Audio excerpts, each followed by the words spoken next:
진짜 만약에 여러분들 지금 나스닥이 예를 들어 제가 보는 시나리오가 이런 거예요. 하방 추세를 보고 있단 말이에요. 여기가 최악이에요. 최악. 한 뭐 내년 10월쯤 될 수 있는데 아니면 더 빨리 올 수도 있겠죠. 한 9월쯤에 오면 여기서 고점 대비 이렇게 35% 박살 난다고 치면, 아니면 여기에 8월에 뭐가 터져가지고 썸머 랠리 이딴 거 없이 그냥 박살 난다고 치면 35% 떨어진단 말이에요. 그러면 제 PQ가 뭐 단기적으로 떨어질지 모르겠지만 저는 개인적으로 여기까지 올 수 있다는 거죠. 이까지 40불. 뭐 좀 보수적으로 이 40불 때려 맞추는 것보다는 여기까지 보면 되겠죠. 41불. 여기서 41불이면 지금 30% 하락이면, 그러면 공식적으로 우리가 이제 JPQ가 뭐 3방 기준에는 80% 따라간다고 하잖아요. JPQ 가격이 만약에 41불에 받고 주당 분배금 0.48 기준을 잡으면 여러분 이게 분배율이 얼마일까요? 지금 계산기 때려보면 14%네요.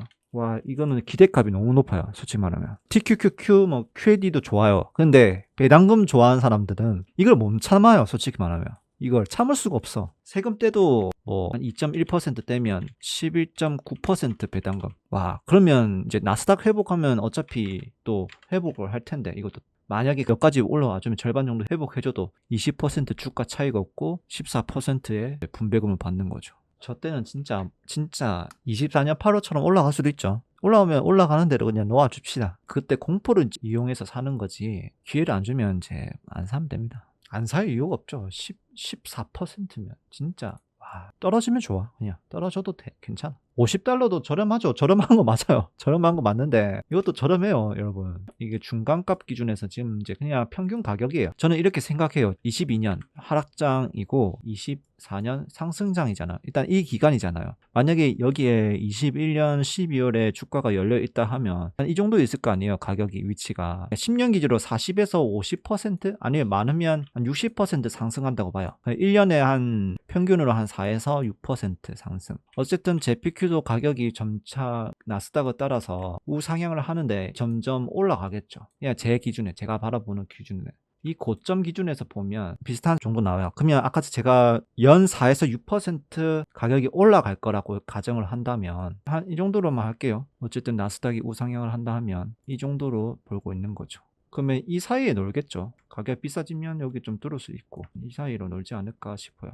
여기 들어오면 적정 가격 위아래로 어느 정도 왔다 갔다 하지만은 결국에는 이 정도 사면 내가 주가 손실이 거의 없다 보는 거고, 만약에 진짜 여기에 뭐 최저점 이 라인 구간에 샀다 하면 손실 거의 없다고 봐야 되죠. 사실 저는 그렇게 보고 있어요. 손실은 거의 없이 이렇게 갈 수 있다는 거죠. 지금은 적정 주가 정도 될 것 같아요. 그래도 연 한 3에서 4%는 주가 수익률을 보고 분배금을 수익 볼 수 있고, 딱 그런 구간 약간 그렇게 볼 수 있을 것 같습니다. 개인적인 생각은. 결국에는 내려가면 올라가는 날이 있고 올라가면 내려가는 날이 있어요. 그러면 매수를 어느 때 잡아야 하냐면 내려갈 때 잡아야 돼요. 내려갈 때. 그리고 올라갈 때는 오히려 내가 현금이 없다면 비중을 조금 줄여야 돼요. 그러면 또 다시 고점 찍고 내려올 때가 있어요. 근데 애매하게 이게 내려왔다고 사는 게 아니라 뭔가 못해도 지수 투자를 한다면 마이너스 5%부터 이제 분할 매수를 하는 거죠. 반대로 해야 돼요.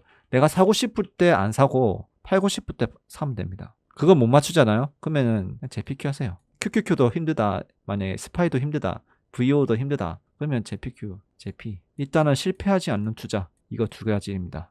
저는 그렇게 생각해요. 절대 실패할 수 없어요. 뭐 IT 닷컴 버블, 리먼 사태, 당연히 주가 떨어져요. 주가 떨어지지만은 분배금 줍니다. 월세를 준다고요. 월세를 버틸 수 있어요.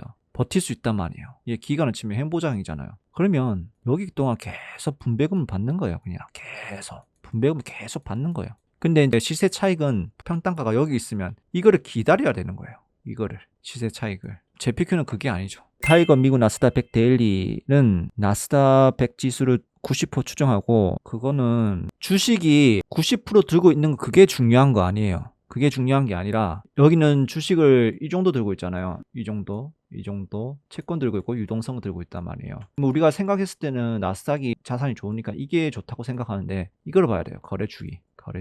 데일리는 그냥 옵션 장사잖아요. 이거를 얼마나 자주 하느냐, 얼마나 적게 하느냐에 따라서 리스크가 차이 납니다. 그러니까 옵션 시장이 위험한 시장이에요. 큰 변동성이 있으면 그만큼 손실이 커져요. 근데 잘하면 그만큼 수익이 커지겠죠. 그 위험한 시장에 자주 참석을 하면 또 손실이 날 수도 있겠죠. 먼슬리 같은 경우는 한 달에 한 번만 하면 돼요. 그러면 가격이 어느 정도 정해져 있어요. 이 옵션 가격 한 달 주기는. 그리고 옵션은 저도 그렇게 많이 공부한 게 아닌데 이 시간 가치라는 개념이 있어요. 시간이 없으면 없을수록 이게 가격이 쭉 떨어지거든요. 매력도가 없어져요. 나스닥이 지금 600이에요. 그러면 콜옵션 판매로 했을 때 난 620에 팔겠다 이거 했을 때 이거를 이제 가격을 받는 거예요. 근데 이제 이게 한 달 남아 있으면 이 가치가 되게 높아. 가치가 정말 높아요, 이게. 근데 이미 지금 이게 115, 뭐 118까지 그러면 이거를 살려 할까요, 이 옵션을? 안 사죠. 그러면 가격이 다운돼요. 근데 옵션은 이미 벌써 한 달 전에 했잖아요. 그러면 이미 118까지 올라오면 이 옵션 매수한 사람들은 굳이 이거를 살 필요가 없는 거예요. 그래서 권리금은 포기하고 안 사는 거예요. 그러면 이 권리금 그대로 옵션 판매한 사람 들어가는 거예요. 그래서 오히려 한 달짜리가 더 안정적이에요. 그리고 한 달짜리는 대처가 가능해요. 지금 급락하더라도 당장 대응을 할 필요가 없어요. 근데 데일리는 오늘 떨어지면 그냥 휴지 조각 돼버리는 거예요. 그 손실을 다른 데서 다시 메꿔야 되는 거죠. 그래서 리스크가 데일리가 조금 더 커요. 수익률은 좋을지는 몰라도. 그래서 좀 차이가 있습니다. 데일리는 진짜 빡세요. 데일리는 빡셉니다. 저거는 실력 차이예요. 실력 차이. 또 운빨 요소도 있고.